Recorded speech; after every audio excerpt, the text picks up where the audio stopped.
Nah loh, akhirnya dibongkar fakta, Sintayong ternyata tak benar-benar tinggalkan timnas Indonesia. Apakah Sintayong akan kembali? Begini info mengejutkannya. Nah ini baru super top markotop. Arab Saudi guide master set piece. Timnas Indonesia ternyata sudah punya Master Liga Champions. Kira-kira siapakah itu? Yuk saksikan beritanya hingga selesai.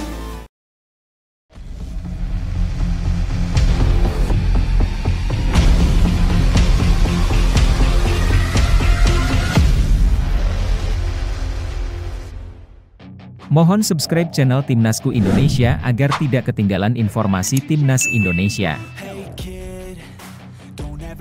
Dibongkar fakta, Sintayong tak benar-benar tinggalkan Timnas Indonesia. Kegagalan Timnas Indonesia U23 dalam ajang kualifikasi Piala Asia U23 2026 menjadi sorotan besar. Bukan hanya di tanah air, tetapi juga di media luar negeri. Salah satu media Vietnam, Dantri, membongkar fakta menarik yang membuat isu kepulangan Sintayong ke Indonesia semakin ramai diperbincangkan.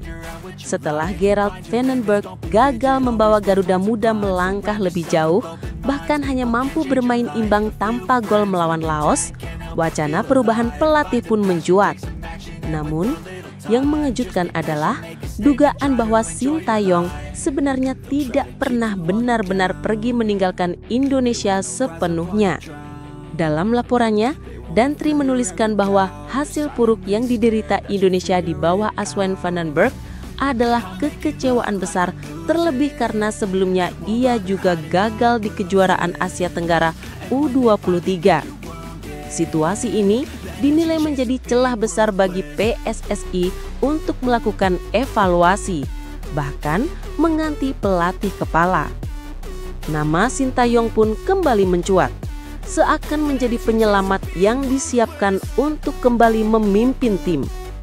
Media Vietnam itu juga menyinggung rumor bahwa kontrak bernilai fantastis sedang disiapkan PSSI agar bisa menarik kembali pelatih asal Korea Selatan tersebut. Yang menarik, Dantri mengaitkan kabar ini dengan kondisi terbaru Sintayong di klub Ulsan Hyundai. Hasil yang kurang memuaskan di sana membuat banyak pihak menilai fokus STY justru masih berada di Indonesia. Bagi sebagian kalangan, seolah ada benang merah yang menunjukkan bahwa ia tidak sepenuhnya menutup pintu untuk kembali melatih. Fakta bahwa hubungannya dengan PSSI maupun para supporter tetap terjaga baik memperkuat anggapan tersebut. Inilah yang membuat isu kembalinya STY terasa lebih masuk akal ketimbang hanya sekedar rumor media.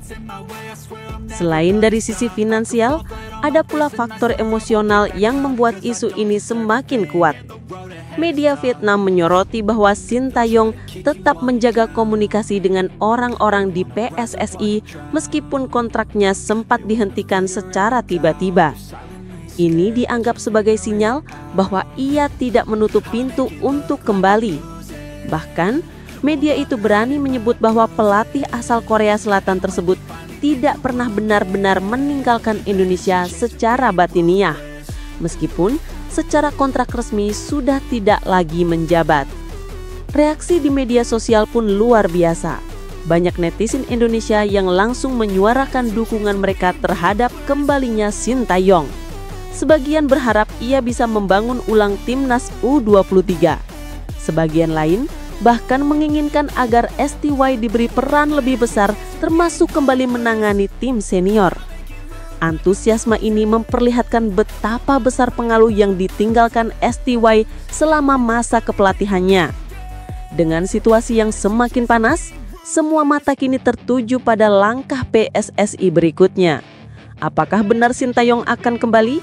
Atau justru isu ini hanya menjadi spekulasi yang dimainkan media? Fakta yang dibongkar Dantri jelas membuat publik semakin penasaran. Satu hal yang pasti, nama STY masih sangat kuat di hati para pecinta sepak bola Indonesia. Kalau menurut kalian, apakah Sintayong memang masih menyimpan fokus untuk Indonesia dan layak kembali melatih Garuda Muda? Atau sebaiknya PSSI mencari pelatih baru yang benar-benar fresh tanpa bayang-bayang masa lalu? Tulis pendapat kalian di kolom komentar.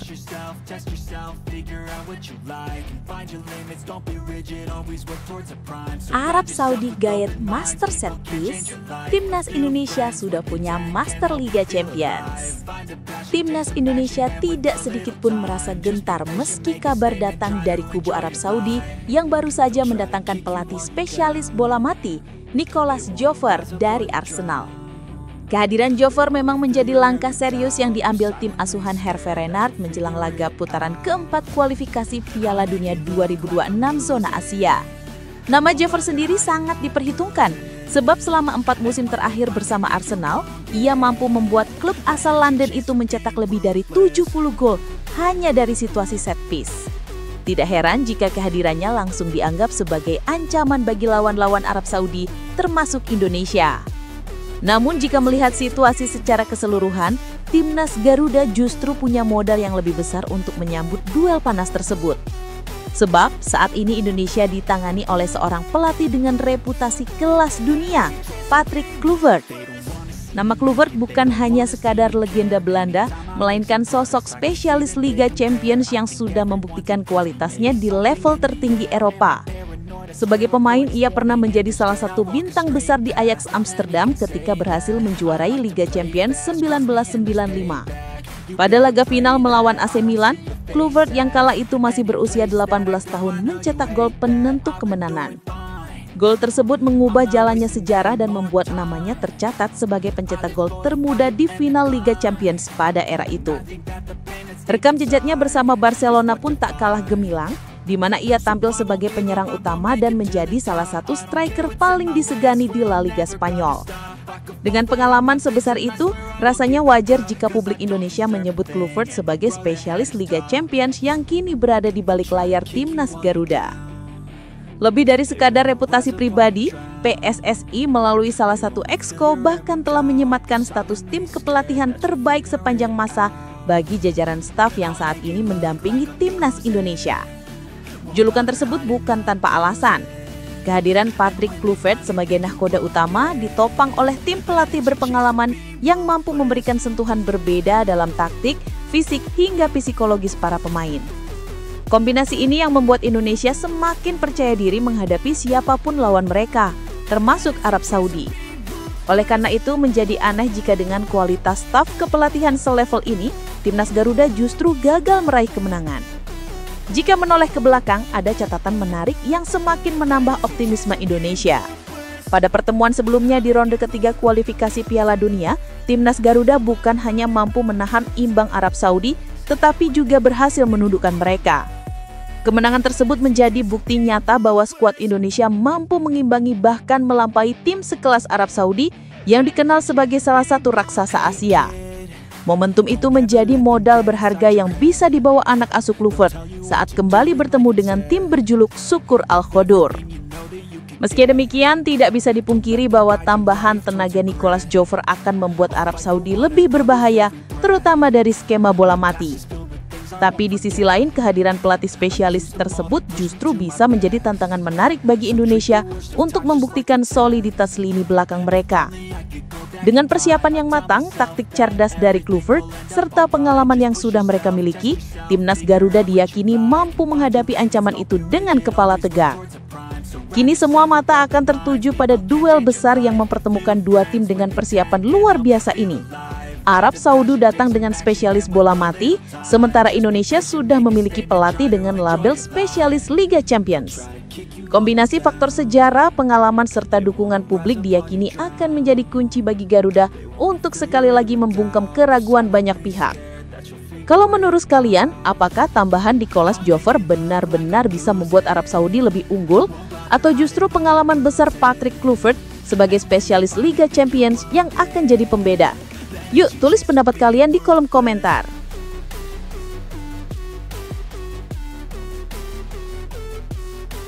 Jay Itzes tampil solid, Arab Saudi dibikin was-was. Jay Itzes kembali menunjukkan kualitasnya sebagai salah satu bek muda paling menjanjikan Eropa sekaligus andalan baru timnas Indonesia. Dalam lanjutan pekan ketiga Serie A 2025-2026, pemain berusia 23 tahun ini tampil solid kala Sassuolo menumbangkan Lazio dengan skor tipis 1-0 di Stadion Mapei.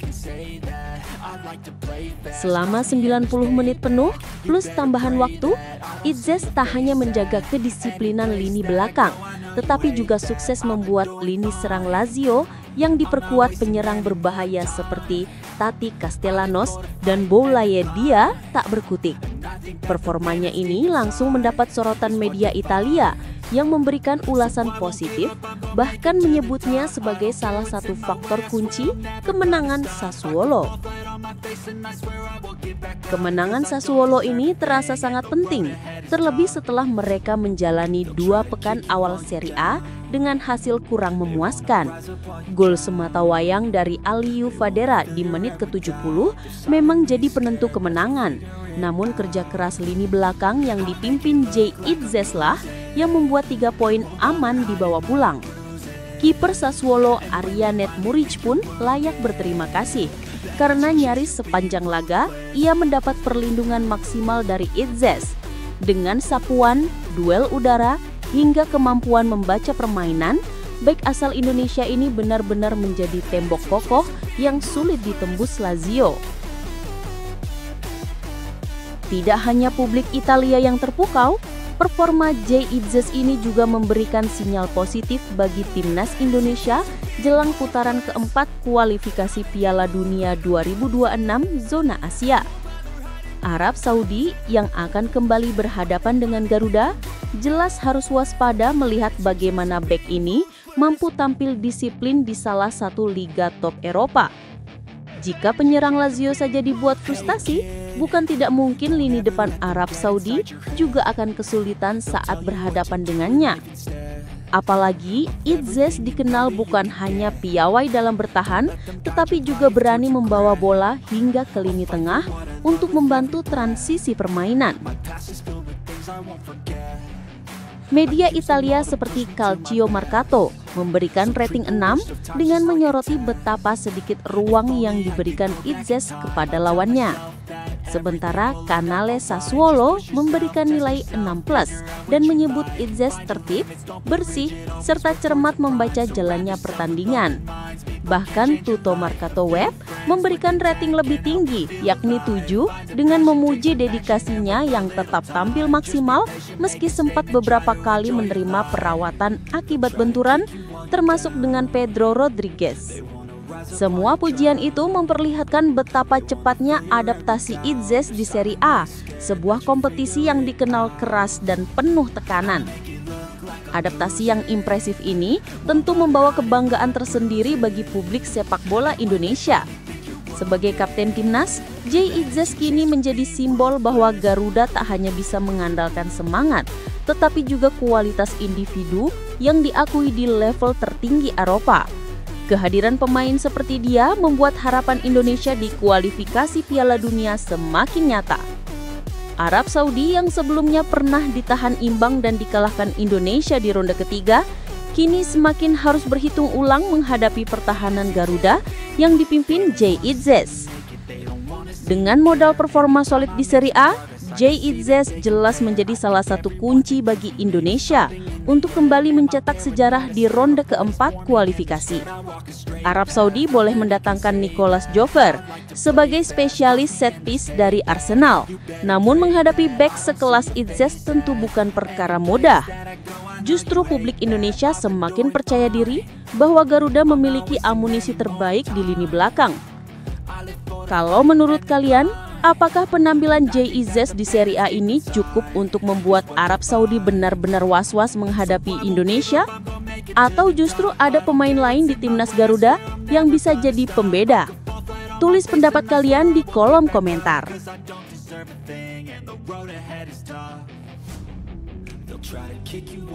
Jelang kualifikasi Piala Dunia 2026, skuad Irak malah bocor duluan.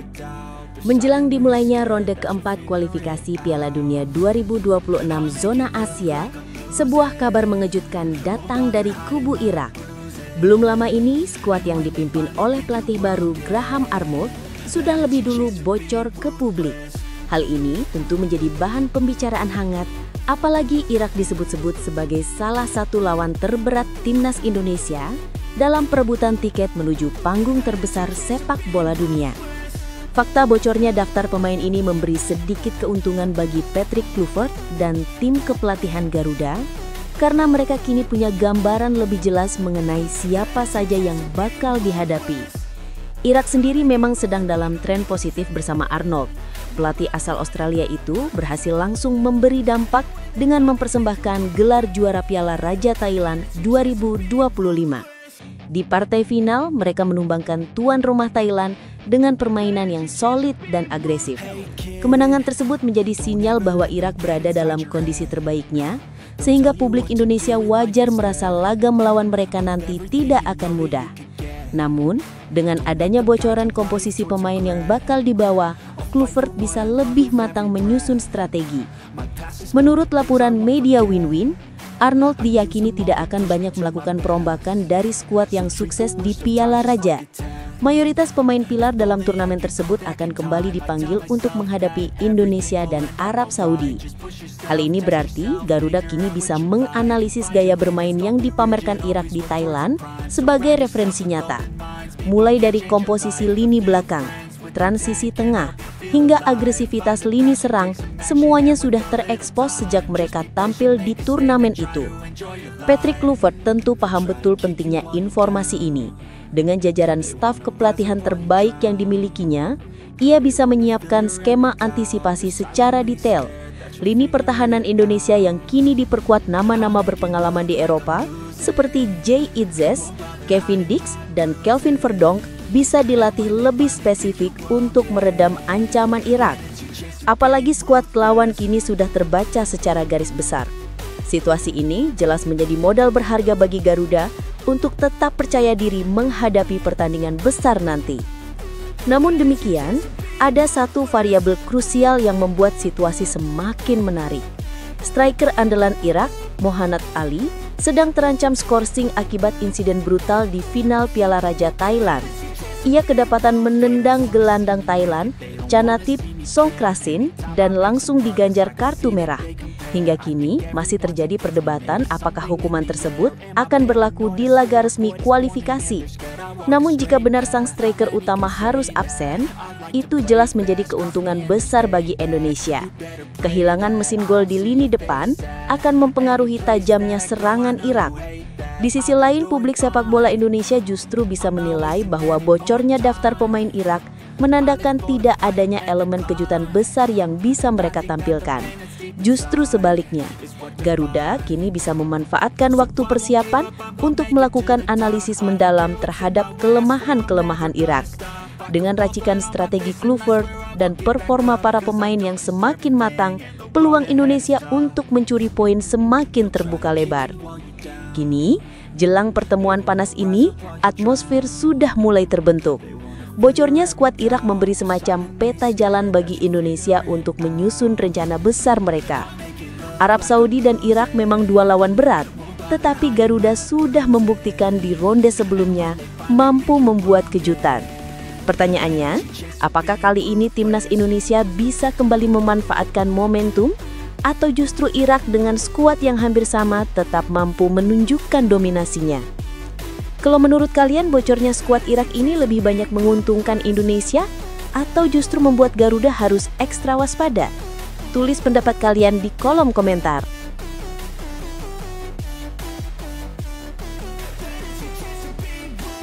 FIFA tiba-tiba umumkan kabar buruk ke Patrick Kluivert dan tim kepelatihan terbaik. Kabar kurang menyenangkan kembali menyelimuti timnas Indonesia jelang dimulainya ronde keempat kualifikasi Piala Dunia 2026 zona Asia. FIFA selaku induk sepak bola dunia dipastikan akan memberikan sebuah pengumuman buruk yang bisa membuat Patrick Kluivert dan jajaran tim kepelatihan terbaiknya merasa gelisah. Pengumuman ini sudah dijadwalkan resmi keluar pada Kamis 18 September 2025 setelah agenda FIFA Matchday bulan ini tuntas. Bagi publik sepak bola tanah air, momen itu menjadi sorotan besar karena akan menentukan peringkat terbaru Indonesia di ranking FIFA. Seperti diketahui, timnas Indonesia asuhan Patrick Kluivert baru saja melakoni 2 laga persahabatan di FIFA Matchday sebagai persiapan menghadapi Arab Saudi dan Irak di putaran keempat nanti. Hasilnya memang cukup beragam. Garuda tampil garang saat melibas Taiwan dengan skor telak 6-0 di Stadion Gelora Bung Tomo, Surabaya. Namun 3 hari berselang, permainan Indonesia kembali menuai kritik usai hanya mampu bermain imbang tanpa gol melawan Lebanon. 2 laga tersebut tentu memberi pengalaman, tapi dalam hitungan poin FIFA, hasilnya tak terlalu menguntungkan. Menurut laporan Football Ranking, kemenangan besar atas Taiwan hanya menambah 3,25 poin untuk Indonesia, sedangkan hasil imbang melawan Lebanon menyumbang tambahan tipis 0,18 poin. Dengan demikian, total tambahan poin yang dikantongi skuad Garuda hanya 3,43. Di atas kertas, angka itu memang positif karena tidak ada pengurangan poin. Tetapi ironisnya, meski mendapat tambahan angka, posisi Indonesia justru diprediksi akan turun di ranking FIFA. Dari sebelumnya duduk manis di peringkat 118 dunia, Indonesia diproyeksikan merosot 1 tingkat ke posisi 119 dengan total poin 1157,98. Situasi inilah yang disebut-sebut sebagai kabar buruk dari FIFA bagi Patrick Kluivert dan tim kepelatihannya. Bagaimana tidak, publik tentu berharap dengan performa yang semakin membaik, Indonesia bisa naik peringkat. Namun kenyataan di lapangan berbeda. Penyebab utama turunnya posisi Garuda bukan karena kegagalan mutlak, melainkan keberhasilan 2 negara Afrika yang tampil mengejutkan. Niger berhasil meroket 4 peringkat sekaligus ke posisi 117 dunia dengan tambahan 10,45 poin. Sementara Gambia naik lebih drastis, 8 peringkat, hingga menembus ranking 115 berkat tambahan 24,57 poin. Lonjakan 2 negara tersebut otomatis menyalip Indonesia. Bagi Kluivert, situasi ini jelas bukan sinyal positif, apalagi sejak ia didatangkan ekspektasi publik begitu tinggi bahwa Indonesia bisa menembus level yang lebih bergengsi. Kini, bukannya naik, posisi Garuda justru kembali tersalip. Jika dibiarkan, hal ini bisa menjadi pukulan moral yang mengganggu persiapan menuju laga-laga penting di putaran keempat. Erick Thohir selaku Ketua Umum PSSI tentu tidak bisa berdiam diri. Banyak suara menilai bahwa ia harus menindak tegas jajaran kepelatihan yang dianggap belum mampu memberikan progres signifikan. Padahal target PSSI tidak main-main, lolos ke Piala Dunia 2026. Untuk mencapainya, Indonesia harus bersaing di grup B ronde keempat melawan 2 raksasa Asia, Arab Saudi dan Irak. Sesuai jadwal, Garuda akan lebih dulu menghadapi Arab Saudi pada 9 Oktober di Jeddah, lalu 3 hari berselang bersua Irak. Hanya juara grup yang otomatis melangkah ke Piala Dunia, sehingga setiap poin begitu krusial. Namun realita di ranking FIFA menunjukkan jarak yang masih sangat jauh. Irak mantap di posisi 58 dunia dengan 1422,18 poin, sedangkan Arab Saudi berada 1 strip di bawahnya, ranking 59 dengan 1420,65 poin. Jika dibandingkan dengan negara tetangga, Indonesia pun belum bisa berbangga diri. Vietnam masih berada di atas Indonesia meski turun ke posisi 114 dengan 1169,92 poin. Thailand tetap menjadi penguasa ASEAN dengan ranking 101 dunia berkat 1222,20 poin. Malaysia bahkan mencatatkan kenaikan ke posisi 123 dunia dengan 1148,23 poin. Semua data ini semakin memperlihatkan bahwa perjalanan Garuda untuk benar-benar naik level masih panjang dan kerja keras tim kepelatihan mutlak dibutuhkan. Pada akhirnya pengumuman resmi FIFA pada 18 September nanti bisa menjadi ujian mental sekaligus teguran keras bagi Patrick Kluivert. Erick Thohir sebagai pemimpin federasi dituntut untuk menunjukkan ketegasan, apakah akan terus memberikan kepercayaan penuh atau mulai menyiapkan langkah evaluasi besar-besaran demi menjaga asa lolos ke Piala Dunia. Publik menunggu, dan para pendukung Garuda tentu berharap jangan sampai kabar buruk ini menghancurkan mimpi besar sepak bola Indonesia. Bagaimana menurut kalian? Apakah Erick Thohir harus segera menindak tegas tim kepelatihan Patrick Kluivert setelah kabar buruk dari FIFA ini? Atau justru lebih baik memberikan kesempatan lebih panjang agar strategi jangka panjang bisa berjalan? Tulis pendapat kalian di kolom komentar.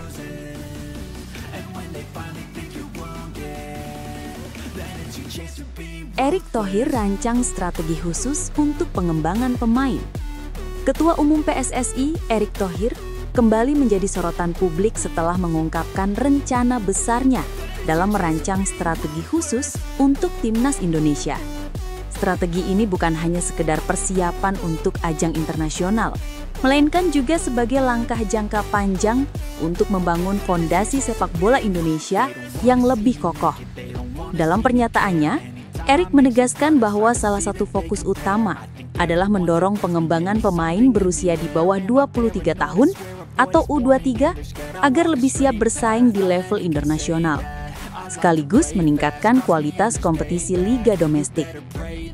Salah satu opsi yang kini tengah dipertimbangkan serius adalah kewajiban klub Liga 2 untuk memainkan pemain U23 sebagai pemain inti.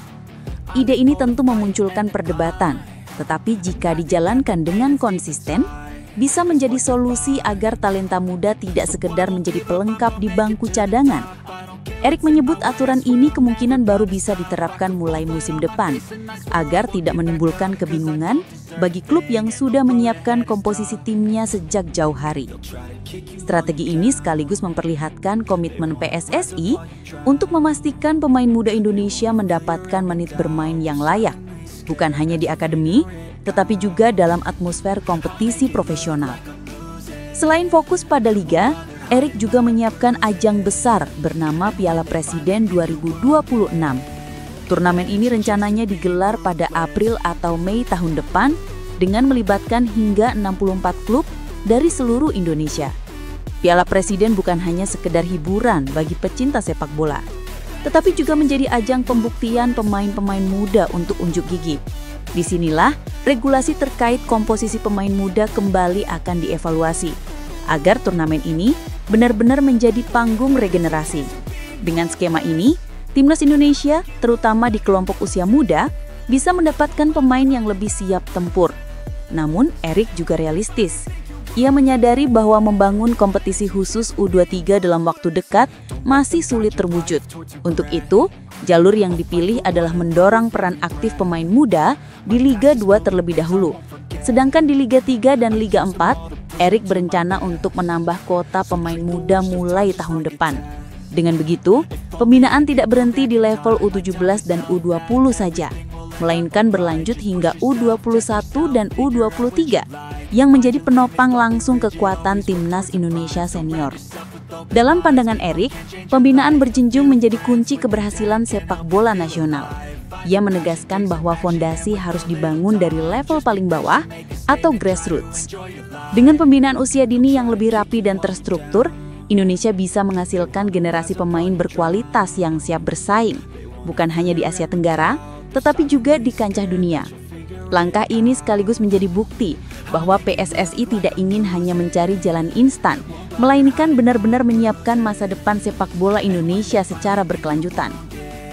Jika melihat strategi yang sedang dirancang, Erik seolah ingin menjawab keresahan publik terkait regenerasi pemain yang kerap menjadi masalah klasik. Selama ini, Timnas Indonesia terlalu bergantung pada segelintir pemain senior, sementara pemain muda sulit mendapat kesempatan.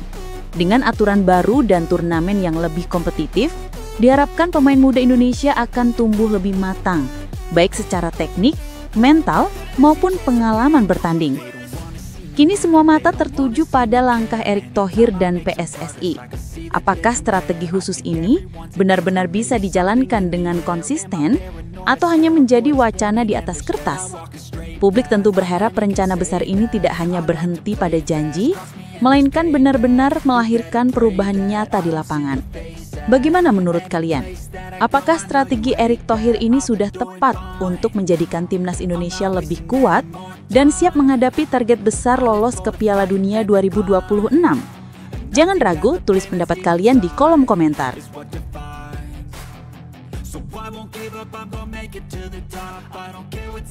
Kondisi Arab Saudi dan Qatar benar-benar mencekam. Timnas Indonesia malah ketiban sial. Kondisi Arab Saudi dan Qatar mencekam Timnas Indonesia malah ketiban sial. Kabar kurang menyenangkan kembali menghampiri Timnas Indonesia jelang putaran keempat kualifikasi Piala Dunia 2026 zona Asia. Sejak Konfederasi Sepak Bola Asia (AFC) menunjuk Arab Saudi dan Qatar sebagai tuan rumah, situasi ini justru dianggap membawa kesialan bagi skuad Garuda. Bukan tanpa alasan, kondisi di dua negara tersebut kini menjadi sorotan dunia karena diliputi suasana mencekam akibat konflik Timur Tengah yang kembali memanas. Semua bermula ketika Israel meluncurkan serangan udara ke kota Doha, Qatar pada Selasa 9/9/2025. Serangan itu diklaim menargetkan kepala negosiator Hamas, Khalil Al-Hayya, beserta petinggi Hamas lainnya. Namun, dampaknya jelas jauh lebih besar karena rudal mematikan menghantam wilayah sipil dan membuat Qatar langsung melayangkan protes keras. Perdana Menteri Qatar, Sheikh Mohammed bin Abdurrahman Al Thani, bahkan menyebut negaranya berhak memberikan tanggapan atas serangan terang-terangan tersebut. Pernyataan keras itu dikutip banyak media internasional, menegaskan bahwa situasi politik di Qatar tengah berada di ujung tanduk. Kecaman pun datang dari berbagai penjuru dunia, termasuk Dewan Keamanan PBB. Dalam pernyataannya, PBB menegaskan pentingnya deeskalasi dan menunjukkan solidaritas mereka dengan Qatar. Namun, kondisi di lapangan tetap menegangkan.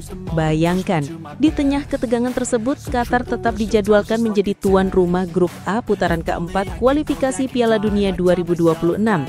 Hal ini membuat banyak pihak mempertanyakan keamanan dan kelancaran penyelenggaraan pertandingan. Tak hanya Qatar, situasi di Arab Saudi pun tak kalah mencekam. Suara ledakan terdengar di dekat Madinah pada Kamis 13 September 2025 setelah sebuah rudal dicegat usai salat subuh. Informasi ini segera menyebar luas melalui media sosial, salah satunya dari akun Dead Saudi Page, yang dipantau berbagai media termasuk tv1news.com. Meski rudal berhasil dicegat, kabar tersebut jelas memperlihatkan bahwa wilayah Arab Saudi tidak sepenuhnya aman dari ancaman serangan. Di sisi lain, keputusan AFC menunjuk Arab Saudi dan Qatar sebagai tuan rumah sejatinya sudah diumumkan sejak Juni 2025.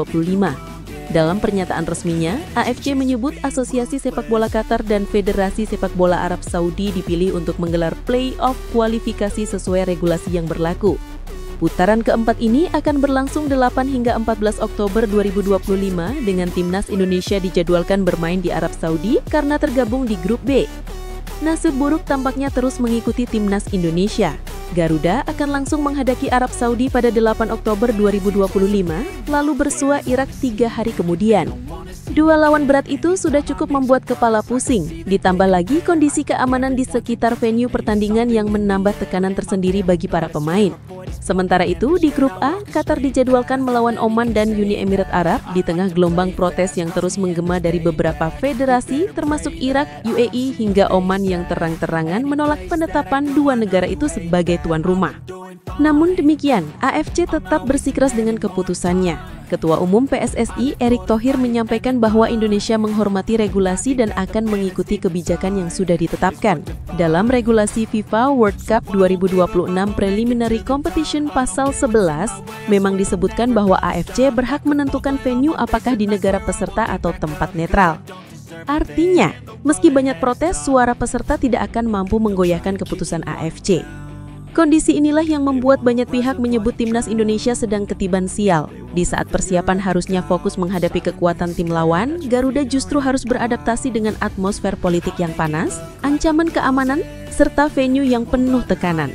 Belum lagi catatan buruk Indonesia saat menghadapi tim-tim dari Timur Tengah yang identik dengan permainan keras, penuh provokasi, dan tak jarang melibatkan drama di luar lapangan. Kini publik hanya bisa berharap agar situasi tetap terkendali menjelang laga. Timnas Indonesia membutuhkan dukungan penuh, baik dari federasi maupun supporter untuk menghadapi kondisi yang tidak ideal ini. Pertanyaannya, apakah dengan segala tekanan di Arab Saudi dan Qatar, Garuda masih bisa tampil lepas dan mengejutkan lawan-lawannya?